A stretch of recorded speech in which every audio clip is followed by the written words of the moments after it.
উপলক্ষে আমাৰ কিছুমান পৰিলক্ষিত হৈছে যে মানে কিছুমান বাইক এখন বাইকত ৩-৪জনকৈ উঠি মানে খুব স্পীডত ঘূৰি ফুৰি আছে আৰু ইতিমধ্যে আমাৰ মানে ইনষ্ট্ৰাকশ্যন আছে যে মানে এক্সিডেণ্ট প্ৰিভেণ্ট কৰিব লাগে।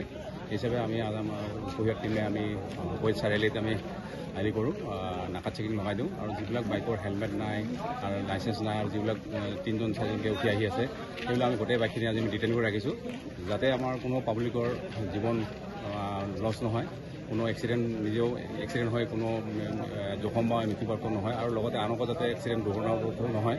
সেই হিচাপে আমি আমাৰ মাননীয় এছ পি মহোদয়ৰ নিৰ্দেশমৰ্মে আমি আমাৰ আজি বৃহৎ এটা নাকা চেকিং লগাওঁ। আমি ইতিমধ্যে আমি 42 আমি বাইক আৰু স্কুটি আমি ডিটেইন কৰি ৰাখিছোঁ যাতে, আৰু সেই হিচাপে আমাৰ আজি এক্সিডেণ্টৰ আমাৰ মানে বহুত কম হৈছে, এটাই হৈছে আৰু বাকী তেনেকৈ এক্সিডেণ্ট হোৱা নাই। কিন্তু আমাৰ আগতে তেনেকৈ ৰেকৰ্ড আছে, ঈদৰ দিনা বহুত দিনা উদণ্ড বাইকৰ ফলত বহুতো মানুহৰ জীৱন মানে হেৰি হয়, পংগু হয় বা কিছুমানৰ জীৱন মানে হেৰি হয়, মৃত্যুমুখত পৰি যায়।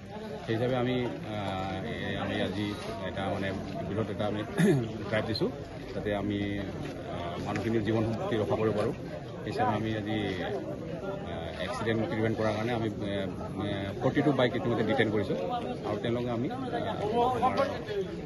আমাৰ নিৰ্দেশমতে আমি কৰিম, বিভিন্ন এমবিএফ ধাৰামতে আমি ফাইন ইম্প'জ কৰিম।